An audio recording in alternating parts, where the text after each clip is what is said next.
Good afternoon and welcome to the September 12th, 2024 meeting of the Board of Legislators.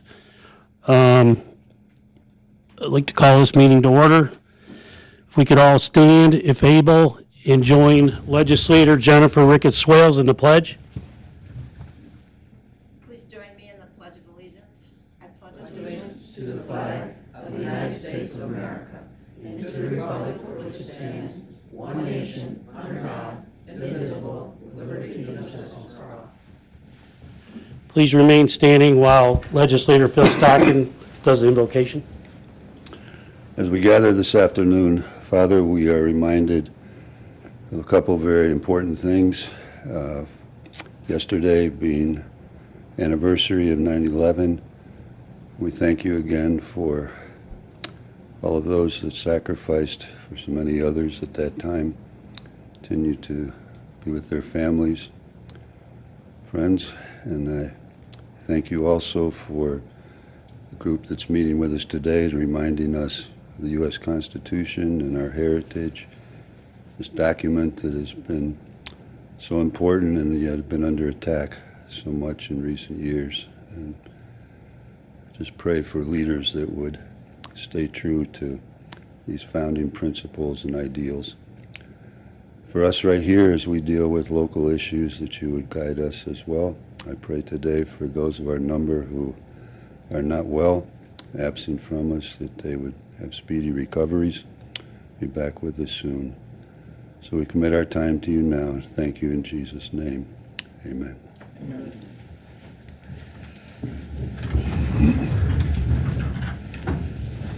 Can we please have roll call? Mr. Barnes. Present. Mrs. Burdick. Mr. Curran. Here. Mr. Sear. Present. Mr. Demick. Here. Mr. Fanton. Mrs. Hanchett. Mr. Harris. Mr. Havey. Mr. Healy. Here. Mr. Rickey. Here. Mrs. Ricketts Swales. Here. Mrs. Root. Mr. Rumfelt. Mr. Stockin. Here. 8 present, 7 absent, and we have a quorum. You will provide a copy of the Committee of the Whole meeting minutes of August 28th. At this time, we need a motion to approve those minutes. Motion by Legislator Rickey, second. Ms. Swales. Any additions or corrections?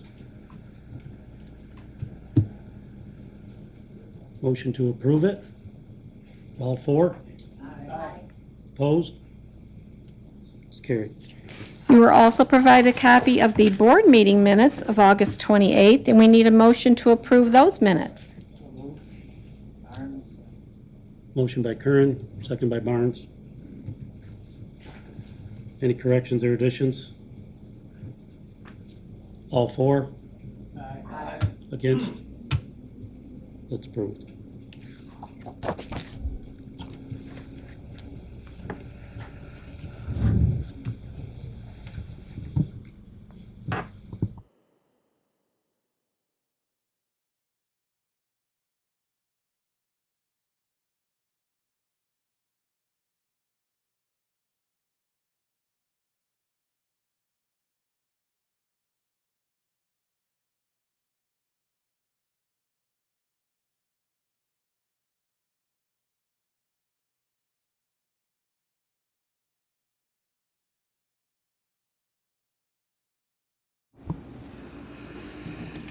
All right, at this time, for the privilege of the floor, I would like to ask Regent Deborah Snyder to come forward and her companions, please.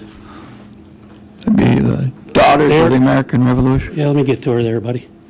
They are representing the Catherine Snyder chapter of the National Society of Daughters of the Republican. The Revolution. I would like to open this up to you, introduce your fellow people, and Thank you. appreciate it. Chris Young, our historian, and Sandy Edwards, our vice regent. Good afternoon. The Continental Congress adopted the Articles of the Confederation, the first Constitution of the United States, on November 15th, 1977. However, the ratification of the Articles of the Confederation by all 13 states did not occur until March 1st of 1781. The Articles created a loose confederation of sovereign states and a weak central government, leaving most of the power with the state governments. The need for a stronger federal government soon became apparent and eventually led to the Constitution Convention in 1787. The present United States Constitution replaced the Articles of Confederation on March 4th, 1789. The Constitution was written in the Pennsylvania State House, where the Declaration of Independence was signed and where George Washington received his commission as commander of the Army. It's now called Independence Hall. Written in 1787, the Constitution was signed on September 17th, but it wasn't until 1788 that it was ratified by the necessary 9 states. The U.S. Constitution was prepared in secret behind locked doors and were guarded by sentries. The U.S. Constitution is the oldest and the shortest of all written constitutions. Of the 55 delegates attending the Constitutional Convention, 39 signed and 3 delegates dissented. 2 of America's founding fathers did not sign. Thomas Jefferson, ambassador to France, and John Adams was ambassador to Great Britain. And as an aside, but interesting, I think, is that they both died on the same day, on the 50th anniversary of the Declaration of Independence. Where am I? Of more than 11,000 amendments that have been introduced in Congress, only 33 have gone to the states to be ratified, and 27 have received the necessary approval from the states to actually become amendments to the Constitution. The DAR actively promotes Constitution Week, as it was initiated by the Daughters of the American Revolution. We are a patriotic organization that encourages education and historic preservation in the communities all across America. Constitution Week began in 1955 when the President General of the Daughters of the American Revolution, Gertrude S. Caraway, adopted a project to promote the observance of the U.S. Constitution with a Memorial Week, beginning on the anniversary of the signing of this document, September 17th. She asked the DAR chapters, committees, and members to study, teach, and discuss the U.S. Constitution. She also encouraged members to invite their governors and mayors to issue proclamations celebrating the Constitution. Constitution Week was officially declared by President Eisenhower on August 2nd, 1956. This year, we celebrate the 69th anniversary of Constitution Week. The original Constitution is on display at the National Archives in Washington, D.C. When the Japanese bombed Pearl Harbor, it was moved to Fort Knox for safekeeping.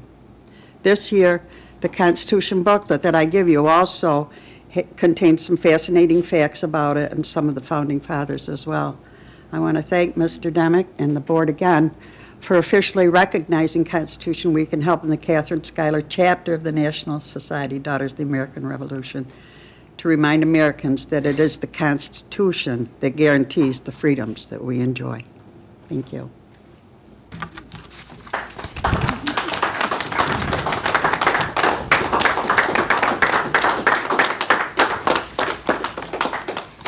Thank you very much. We certainly appreciate your continued support and dedication to this.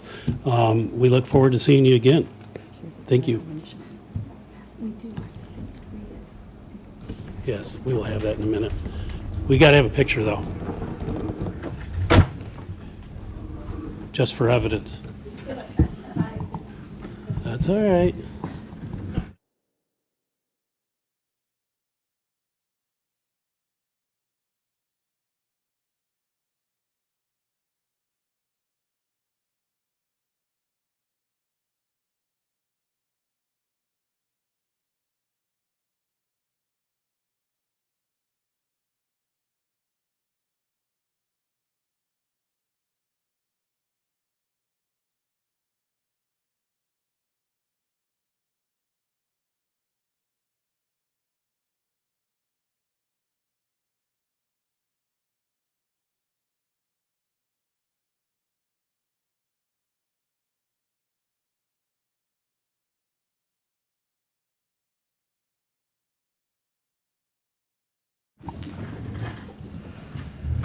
Okay, at this time, we'd like to open the floor for any public comment.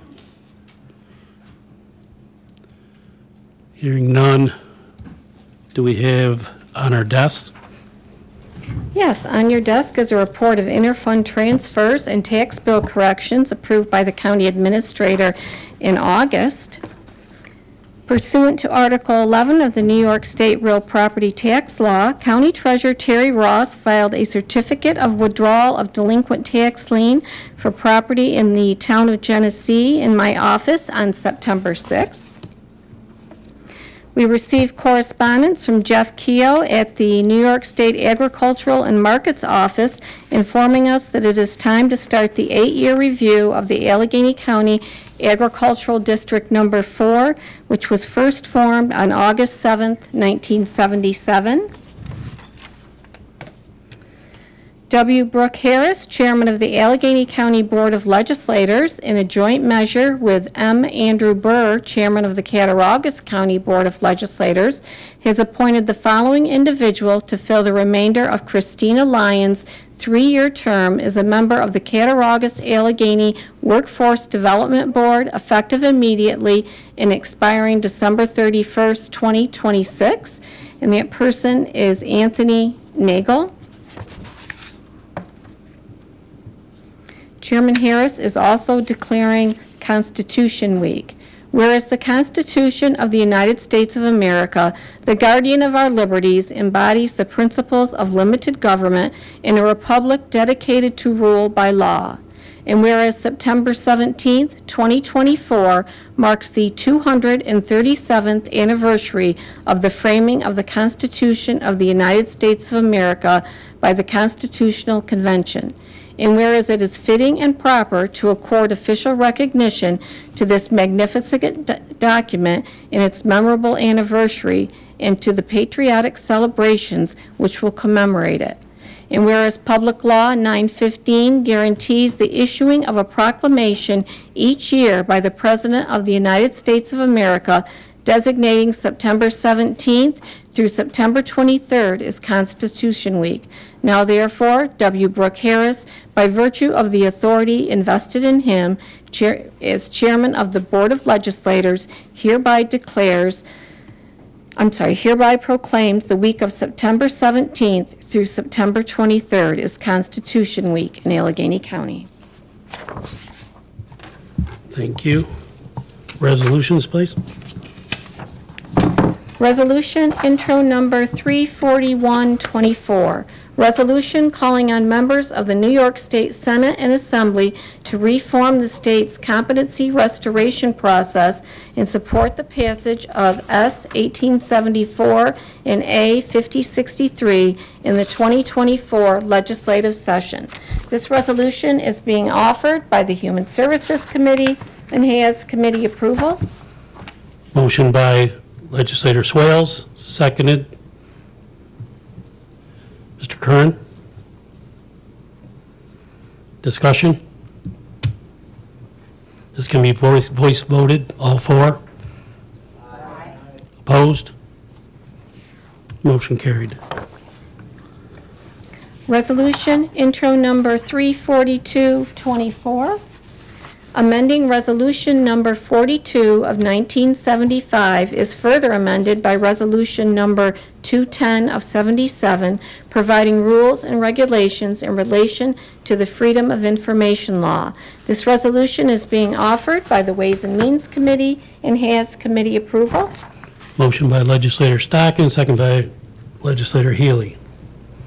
Any discussion? Mr. Chairman, thanks. Yes, sir. County Attorney, can you get into some more detail on this? There's really no information at all on what's actually going on. It's very vague. It's 2 paragraphs, and I can't personally make a decision based on what I'm seeing. Can you give us the details of the 1975 resolution compared to today and what the changes are? Because it's not in this paperwork before us to make a decision. So, Legislator Sear, the resolutions from 1975 and and 1977 both outline the FOIL process as it was detailed back there in the days. Unfortunately, I don't have them pulled up right in front of me, but really what they did was they met the statutory requirements of that day, which were based by the New York State Committee on Open Government. Since that time, we have kept up with the FOIL laws, but they were not memorialized through the resolution. The proposed resolution, which we do have a FOIL policy, which was presented to the Ways and Means Committee and circulated to everybody, all the legislators to review, is in compliance with the New York State Committee on Open Government's models FOIL policy, and sets forth exactly all the requirements as required by Public Officers Law, Article 6 of Public Officers Law. It details all the steps that need to be required to maintain, regarding what is required for the release of records under the county, what we need to do for redactions if there is confidential information that we cannot disclose. Regarding if we can charge for records, which can only be 25 cents per page. We also updated who is the FOIL records officer and who is the FOIL appeals officer, which would be the county attorney would be the FOIL records officer, and the county administrator we updated to be the FOIL appeals officer. Again, that was all circulated during the committee meeting process to all the legislators to be reviewed. Thank you. I didn't mean to put you on the spot. So basically, in a nutshell, we're updating a 50-year-old policy. We're placing sole responsibility on what the public can and cannot see on the county administrator, and there could be a small charge per. We are not placing sole responsibility on what can and cannot be seen on the county administrator. She would only be the appeals if there is an appeal. Again, the whole process is outlined in accordance with what Public Officers Law Article 6 states, and that is a state law. So the county has to follow the state law and the state process. There also is there's review processes, there's a checks and balance process, so that you're required under the law to designate an agency or an individual within the county to receive the FOIL request and follow the law. That will be the county attorney's office. If a FOIL requester believes that their FOIL may have not been answered properly, there is a first level of appeal, which would then be the county administrator. And that also gets sent, that appeal, when the county administrator would respond to that appeal under the FOIL law, that response also gets sent to the New York State Committee on Open Government. If still the requester is not satisfied, they then can go to the courts under an Article 78 proceeding and seek judicial remedy. So there are checks and balances through the court system as well. That was very informative. And Thank that you. is all set forth in the FOIL policy that is being proposed to be amended and adopted today. Is there a time frame associated with that? So I guess you didn't say, because I misunderstood you when I thought the county administrator was the sole decider. Would it be the county attorney makes the initial decision if it's appropriate for the public to see FOILed information? The Article 6 of the Public Officers Law, there are specific timelines which requests have to be answered. So the initial reply must be received within 5 days. So either if we have the documents within 5 days, we need to respond, or if we need additional time, we have to let them know within 5 days.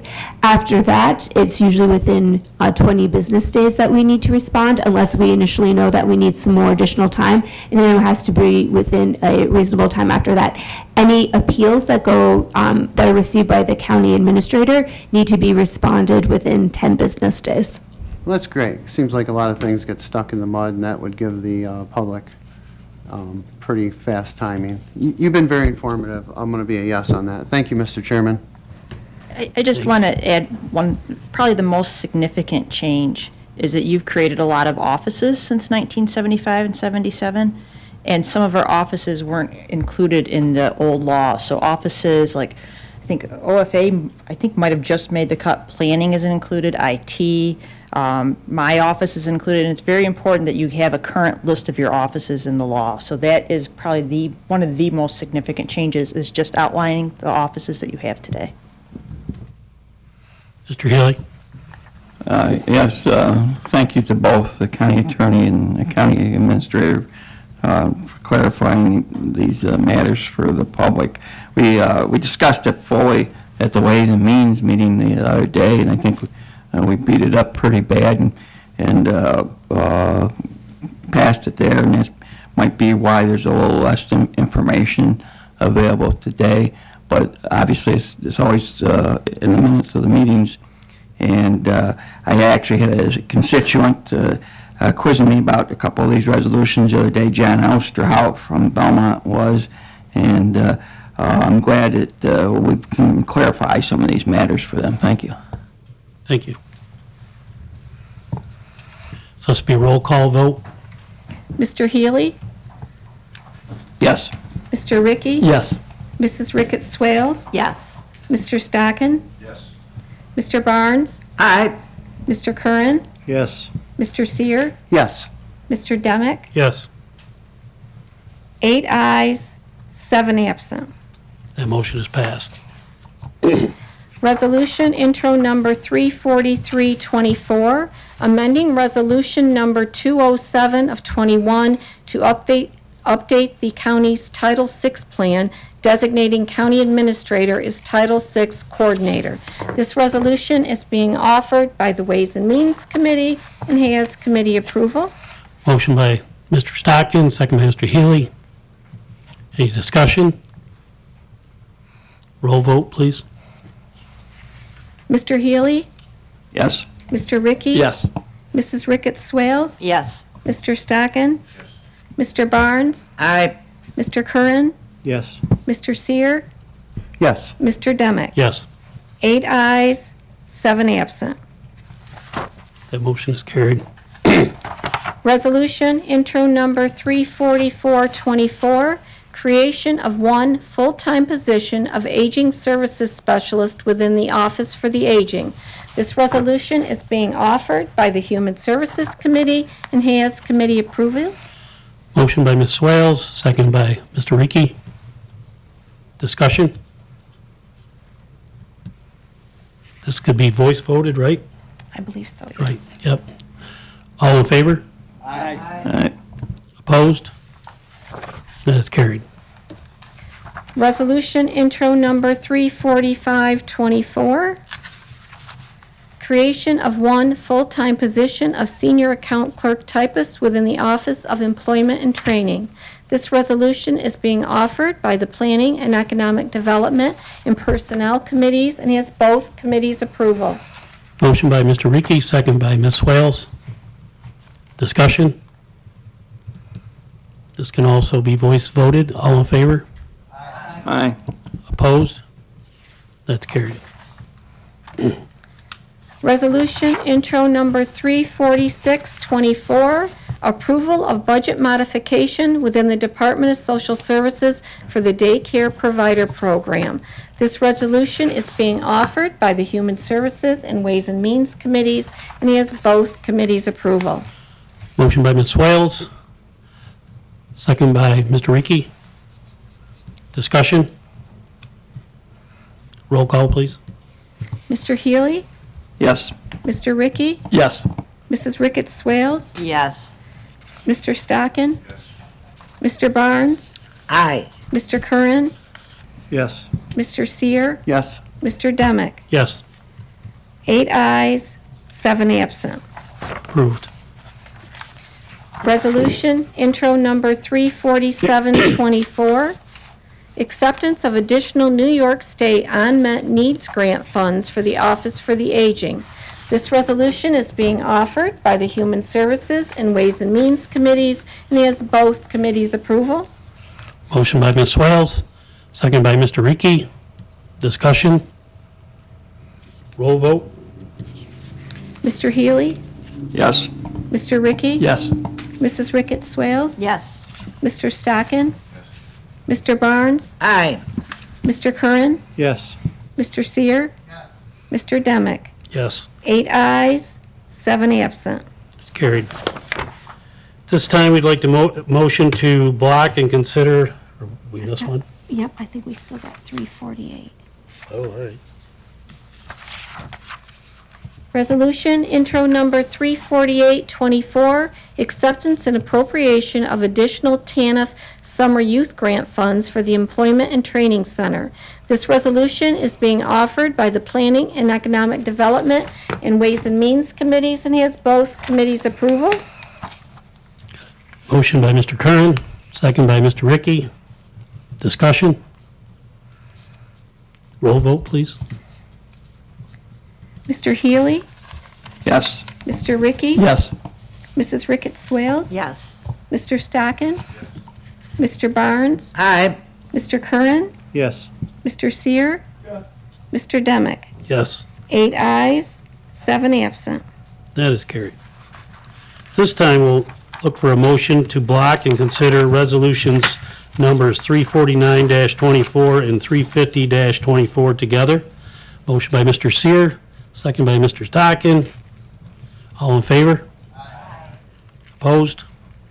Carried. Resolution intro number 34924, approval of preschool service provider and evaluation service agreement between the County of Allegheny and Alexis Lot for the preschool program for the Department of Health, authorizing the chairman of the board to execute said agreement.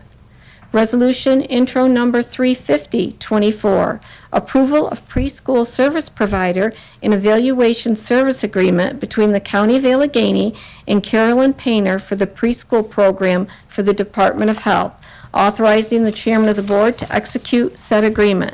These resolutions are being offered by the Human Services Committee and have committee approval. Motion by Ms. Swales, second by Mr. Ricky. Discussion? Mr. Healy? I'd just like to point out to the listening public and to my peers here on the board that these are, and remind them that these contracts are a very cost-effective way for us to meet our obligations of these type of services. Thank you. Thank you. Any other discussion? Roll vote, please. Mr. Healy? Yes. Mr. Ricky? Yes. Mrs. Ricketts Swales? Yes. Mr. Stockin? Mr. Barnes? Aye. Mr. Curran? Yes. Mr. Seer?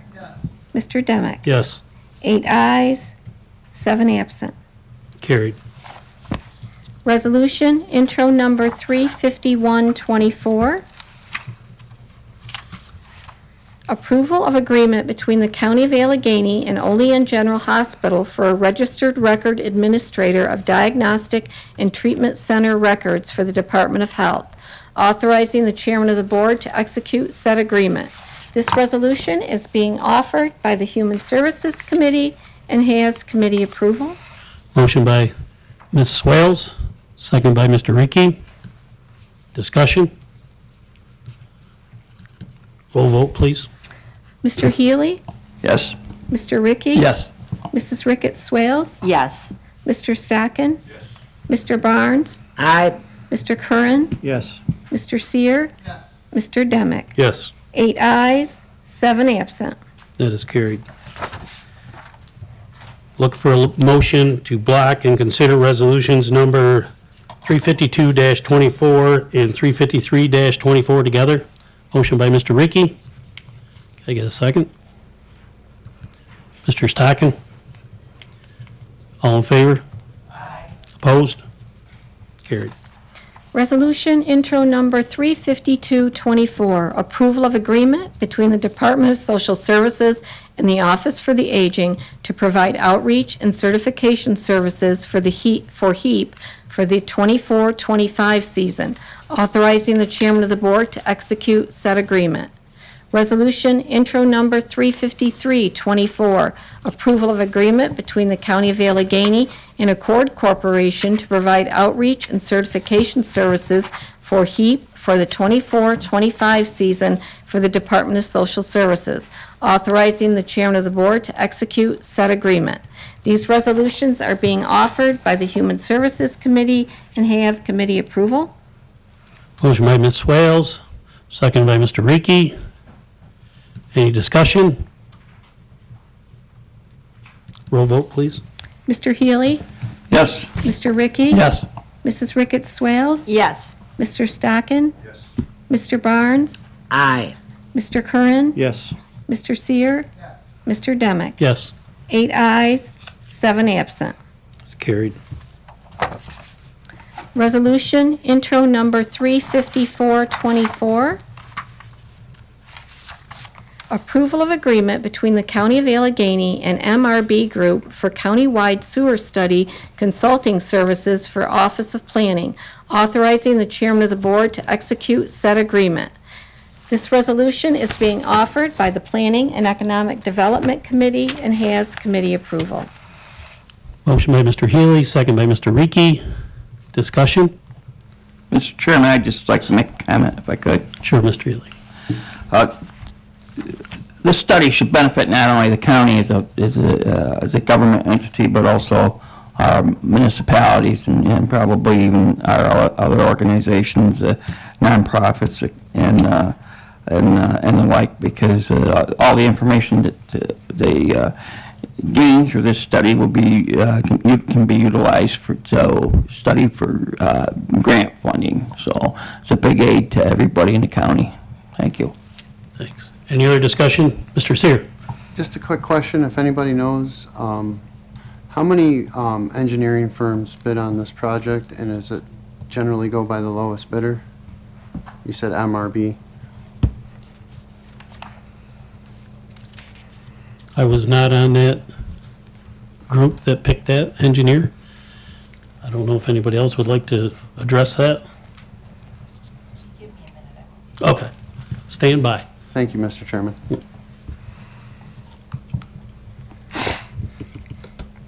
There were 5 engineering groups. It did not go by lowest bidder. They were measured by a task force of individuals, including myself, Mr. Durlam, Mr. Windus, Mr. Shaw, and Ms. Linza. They were scored, and then Mr. Durlam made the decision based on the cumulative scoring. Thank you. Most of them RFPs do not have to go by lowest bid. That's the way they set that up generally. Okay, any other discussion? Roll call, please. Mr. Healy? Yes. Mr. Ricky? Yes. Mrs. Ricketts Swales? Yes. Mr. Stockin? Yes. Mr. Barnes? Aye. Mr. Curran? Yes. Mr. Seer? Yes. Mr. Demick? Yes, 8 ayes, 7 absent. that's carried. Resolution intro number 35524. Award of bid by County of Allegheny to Feral Gas for liquefied petroleum gas supply and portable fueling station for county public transportation system operations.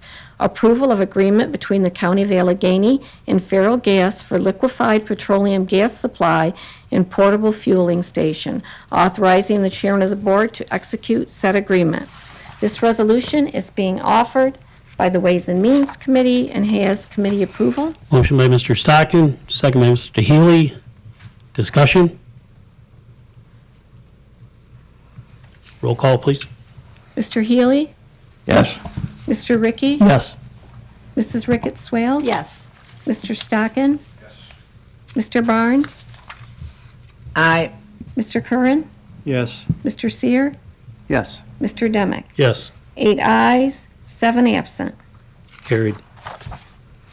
How would you like the reading of your audit? Collectively and by totals, please. Second on that? Mr. Ricky? All in favor? Aye. Carried. General government support, $247,782.94.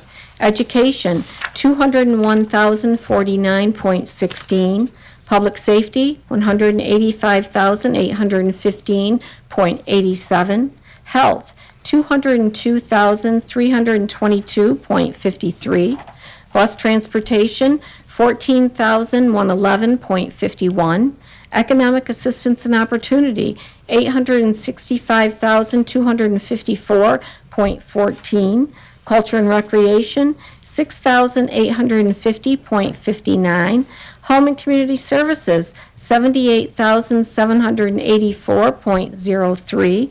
Our general fund totaled $1,801,970.77.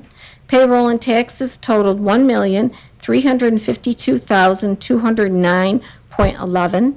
Our capital funds totaled $741,467.78. Our other funds totaled $1,132,304.87 for a grand total of $5,027,952.53. Could I get a motion to move that? Mr. Ricci, second by Ms. Swales. Discussion? Roll call, please. Mr. Healy? Yes. Mr. Ricky? Yes. Mrs. Ricketts Swales? Yes. Mr. Stockin? Yes. Mr. Barnes? Aye. Mr. Curran? Yes. Mr. Seer? Mr. Demick? Yes. 8 ayes, 7 absent. Anybody have anything good for the good of the order? Mr. Healy? I'd just like to back up for a minute, if I might, to Resolution 35424. That falls under professional services, doesn't it? Is that correct or not? So professional services, and I'm sure Ms. Carroll could go on and on about procurement, means you don't have to bid it, but you still need to RFP and get competitive quotes and compare people and do your due diligence under the federal grant requirements. Right, and but that's what it falls under, is that correct or no? Is an exception to bidding? Yes. Bidding is different than a request Right. for proposals. Okay, thank you. Anything else? I get a motion to adjourn? Mr. Ricci? Ms. Swales, seconds? All in favor? Opposed? All right. We are adjourned.